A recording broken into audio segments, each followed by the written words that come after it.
વિદ્યાર્થી મિત્રો કેમ છો બધા મજામાં?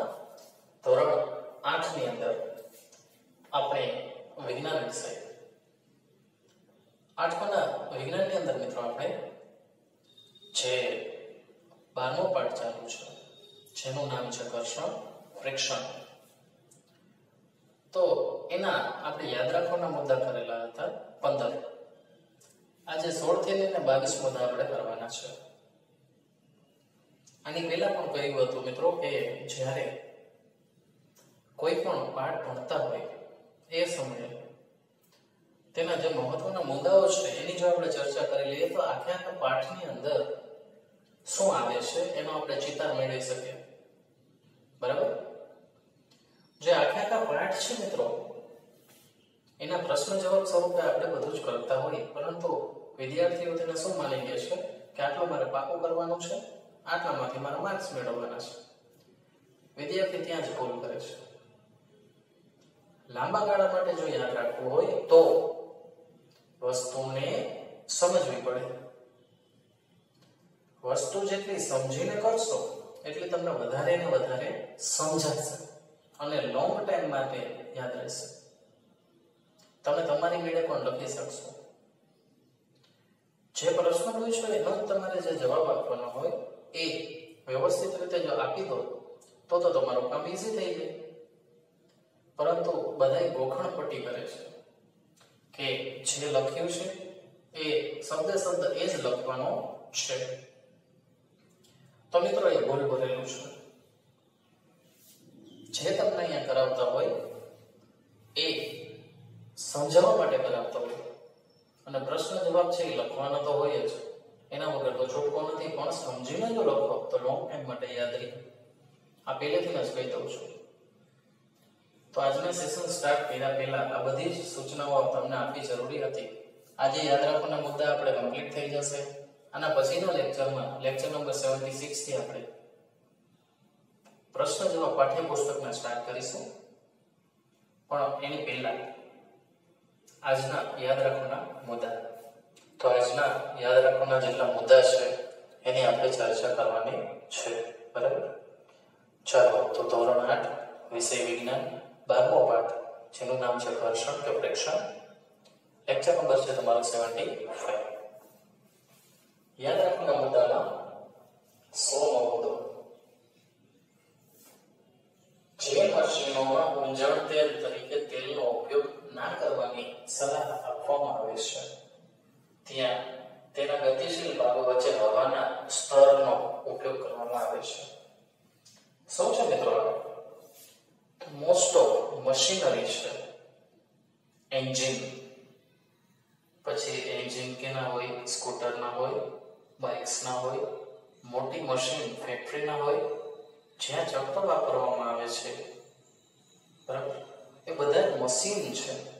એના ભાગો વચ્ચે તેલનો ઉપયોગ કરવામાં આવે છે, જેને આપણે ગાડીમાં નાખવાનું હોય તો ઓઇલ કહીએ છીએ. બરાબર? ઘણી વાર આપણે નાના નાના ઉદાહરણ જોયા હશે, જેમ કે આપણા લોખંડના મેઇન ગેટ હોય કે મિજાગરા જે માઇન હોય એવા ગેટ હોય, ત્યાં જો વરસાદ ભેજ લાગી જાય તો કચોડ કચોડ એવો અવાજ આવતો હોય અને તે હાર્ડ થઈ જાય દરવાજા. ત્યારે આપણે શું કરીએ છીએ? તો એ મિજાગરા છે એમાં ઓઇલ પૂરી છે. સાયકલ છે એ હાર્ડ થઈ ગયું હોય ચાલવામાં, પેડલ મારવા બહુ હાર્ડ થઈ જાય ત્યારે શું કરીએ છીએ? તેમાં આપણે ઓઇલિંગ કરીશું. શા માટે? કારણ કે તેના ભાગો છે એની વચ્ચે શું થઈ જાય? એના ભાગો વચ્ચે ઓઇલ આવી જાય એટલે શું થાય? એ ઓઇલ છે એને લીધે તે ભાગ સરળતાથી કરી શકે. તો લગભગ બધી જ જગ્યાએ તેલનો ઉપયોગ થાય છે, ઊંજણ તેલ, જેનો અલગ અલગ નામે બોલાવવામાં આવે છે. પણ જે ઘરો છે તેની અંદર આવી રીતે ઓઇલનો ઉપયોગ જો ના થાય તો એવી મશીનરીઝમાં હવાના સ્તરનો ઉપયોગ થાય છે, જેમ કે એર બ્રેક. એવું તમે નામ સાંભળ્યું હશે. જે મોટા મોટા ખટારા મોટા વાહનો છે એની અંદર આ એર બ્રેક્સનો ઉપયોગ થાય છે. ખાસ યાદ રાખજો. મોટી મોટી મશીનરી છે જેની અંદર હાથેથી બ્રેક લગાડવાનું, પગેથી બ્રેક લગાડવાનું શક્ય ના હોય તો શું થાય? તો એની માટે ઇલેક્ટ્રોનિક્સમાં હવાના સ્તર એવો ઉપયોગ થાય છે. મુદ્દો બહુ મહત્વનો છે. ફરીથી જે મશીનોના ઉંજણ તરીકે તેલનો ઉપયોગ ના કરવાની સલાહ આપવામાં આવે ત્યાં તેના ગતિશીલ ભાગો વચ્ચે હવાના સ્તરનો ઉપયોગ કરવામાં આવે છે. ક્લિયર? નેક્સ્ટ 17મો મુદ્દો, લોટણ ઘર્ષણ સરકતા ઘર્ષણ કરતા ઓછું હોય. જે આપણે આગળ અહીંયા જ લખેલું હતું. લોટણ ઘર્ષણ એટલે કોઈ વસ્તુ છે લોટતી જાય, એટલે કે ગોળ ગોળ ફરતી જાય, એના કરતા સરકતું ઘર્ષણ છે એ કેવું હોય? વધારે હોય. તો લોટણ ઘર્ષણ સરકતા ઘર્ષણ કરતા ઓછું હોય એનો મતલબ શું? કે સરકતું ઘર્ષણ છે એ વધારે હોય, લોટણ ઘર્ષણ છે એ ઓછું હોય. એને જ વાત થઈ. લોટણ ઘર્ષણ ઓછું હોય સરકતા ઘર્ષણ કરતા. ક્લિયર? આની પહેલા આપણે જોઈ ગયા હતા લોટણ ઘર્ષણ છે એ ઓછું હોય, એનાથી થોડુંક વધારે સરકતું હોય, એનાથી વધારે હોય સ્થિર ઘર્ષણ. બરાબર? આ રીતના આપણે જોયું તો સ્થિર ઘર્ષણ છે એ સૌથી વધુ હોય, એનાથી ઓછું હોય સરકતું, અને એનાથી ઓછું હોય લોટણ.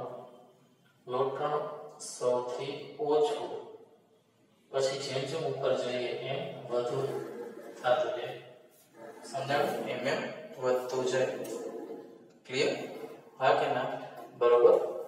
તો લોટણ ઘર્ષણ છે એ વધતું જાય છે. બરોબર? એના પછી મુદ્દો સમજાવો મિત્રો. લોટણ ઘર્ષણ છે એ સરકતા ઘર્ષણ કરતા ઓછું હોય છે. ચાલો એના પછીનો મુદ્દો, બોલ બેરિંગ સરકતા ઘર્ષણને લોટણ ઘર્ષણમાં ફેરવે છે. બોલ બેરિંગ આપણે ક્યાંય જોયા છે મિત્રો? યાદ કરો. બોલ બેરિંગ ની કેવી રચના આવે?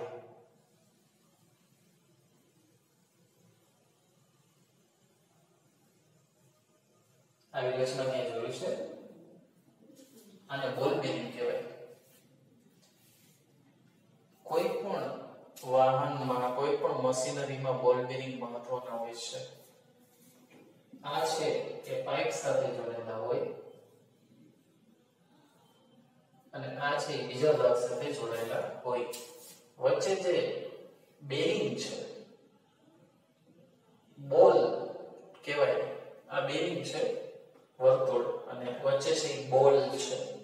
આપણે એને સામાન્ય ભાષામાં છરા એવું કહીએ છીએ. લોખંડના મોટા ગોળા હોય છે, એ આની વચ્ચે ફિક્સ કરવામાં આવે છે, એને બોલ બેરિંગ કહેવામાં આવે છે.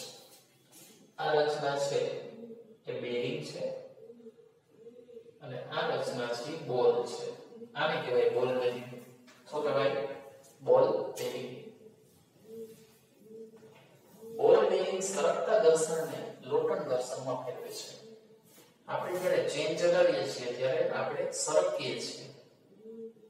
સાયકલ ચલાવીએ ત્યારે પેડલ મારીએ ત્યારે આપણે સરકીએ છીએ. પણ આ બોલ બેરિંગ છે એને લોટણ ઘર્ષણમાં ફેરવી નાખે છે.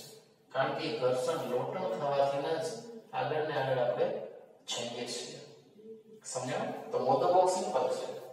બોલ બેરિંગ સરકતા ઘર્ષણને લોટણ ઘર્ષણમાં ફેરવે છે. નેક્સ્ટ મુદ્દો, ઘણા મશીનોમાં બોલ બેરિંગનો ઉપયોગ કરી ઘર્ષણ ઘટાડી શકાય છે. ઘણા મશીનો એટલે કે લગભગ બધા જ મશીનો છે એની અંદર વધારે પડતા બોલ બેરિંગનો ઉપયોગ થાય. જેમ કે મોસ્ટ ઓફ સાયકલ, બાઇક, એની અંદર જે ટાયર છે એ જે જોઈન્ટ્સ કરવામાં આવે છે ત્યાં બોલ બેરિંગ રાખેલું હોય છે, જે ખૂબ જ મજબૂત કક્ષાનું હોય, જેમાં 3-4 કોઈ પણ વ્યક્તિ બેસી જાય તો પણ બાઇકમાં વાંધો આવતો નથી. તો બોલ બેરિંગ એટલું મજબૂત હશે, સમયસર એને ઘણીવાર બદલાવવો પણ પડે છે. ચાલો નેક્સ્ટ મુદ્દો, જે વહી શકે તેને તરલ કહે છે. આ એક વસ્તુ યાદ રાખજો, જે વહી શકે એને તરલ કહે છે. વાયુ અને પ્રવાહી બંનેનું સામાન્ય નામ છે તરલ. તરલ કોને કહેવાય? કે જે વહી શકતું હોય. આપણે એમ કે કોણ વહી શકે? તો આપણા મોઢા ઉપર તેનું નામ શું આવે? પાણી. પાણી છે વહી શકે છે, પરંતુ એવું નથી મિત્રો. જે વહી શકે, એક જગ્યાએ સ્થિર ના હોય, એને આપણે શું કહીએ છીએ? તરલ. વાયુ છે એ પણ વહે છે, પવન વાય છે એવું આપણે કહીએ ને, પવન વાય છે, પવન વહેતો હોય તો એ વહી શકે. પ્રવાહી અને વાયુ એ બંને શું કહેવામાં આવે છે? પ્રવાહી અને વાયુ એ બંને તરલ કહેવામાં આવે છે. બંનેનું સામાન્ય નામ તરલ છે. તરલમાં ગતિ કરતી વસ્તુ પર લાગતા ઘર્ષણ બળને ઘસડાવું કહે છે. ખાસ યાદ રાખજો, તરલમાં ગતિ કરતી વસ્તુ પર લાગતા ઘર્ષણ બળને ડ્રેગ અથવા ઘસડાવું કહે છે. અલગ નામ આપવામાં આવે છે. ઘસડાવું કહે છે. કેમાં? વાયુ અને પ્રવાહી બંનેમાં. અને તે વસ્તુની તરલની સાપેક્ષે ઝડપ, વસ્તુ તરલમાં માની લો કે આ પ્રવાહી છે, એમાં કોઈ વસ્તુ છે એટલે કે હોડી એ વહેતી જાય છે. તરલમાં કોઈ વસ્તુ છે, એ વસ્તુ છે એ આ રીતે ગતિ કરે છે અને તરલ છે આ રીતે ગતિ કરે છે. વસ્તુની તરલની સાપેક્ષે ગતિ કે ઝડપ, વસ્તુનો આકાર કેવડો છે અને તરલનો પ્રકાર કયો છે એની પર આધાર રાખે છે. પાણીની અંદર કોઈ પણ વસ્તુ સરળતાથી તરી શકે છે મિત્રો. તેની જગ્યાએ જો તેલ હોય,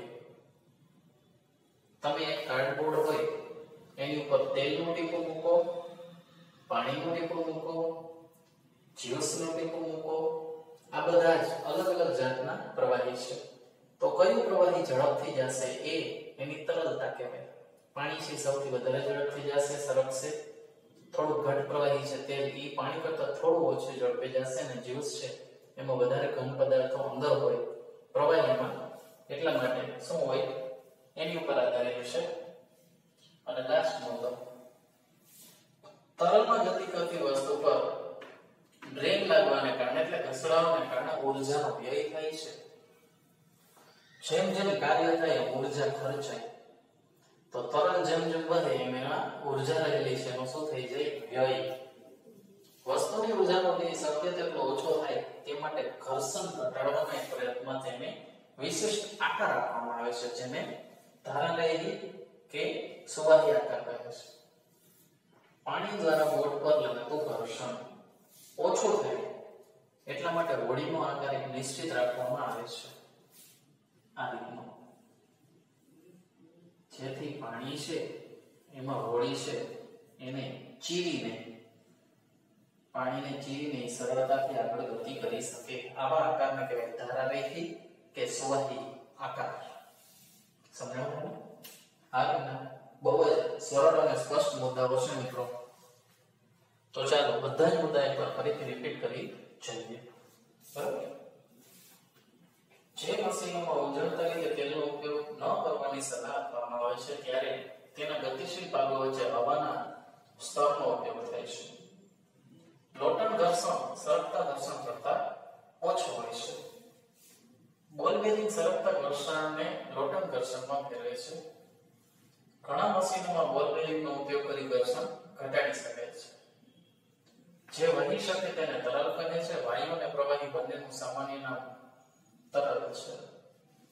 તરલમાં ગતિ કરતી વસ્તુ પર લાગતા ઘર્ષણ બળને ઘસડાવું કહે છે અને તે વસ્તુની તરલની સાપેક્ષે ઝડપ, વસ્તુના આકાર અને તરલના પ્રકાર પર પણ આધાર રાખે છે. તરલમાં ગતિ કરતી વસ્તુ પર ડ્રેગ લાવવાને લીધે તેની ઊર્જાનો વ્યય થાય છે. વસ્તુની ઊર્જાનો વ્યય શક્ય તેટલો ઓછો થાય તેટલા માટે ઘર્ષણ ઘટાડવાના એક પ્રયત્નમાં તેને વિશિષ્ટ આકાર આપવામાં આવે છે, જેને ધારાલેયી કે સુવાહી આકાર કહે છે. તો મિત્રો આજના લેક્ચરમાં આપણે મુદ્દા નંબર 16 થી લઈને મુદ્દા નંબર 22 સુધી અભ્યાસ કરેલો છે. તો આજે આપણે યાદ રાખવાના મુદ્દા પૂર્ણ કરીએ છીએ. હવે સ્વાધ્યાયના પ્રશ્નો કરીશું આગળના લેક્ચરમાં. તો આજના હોમવર્કની અંદર ખાસ લખી લેજો.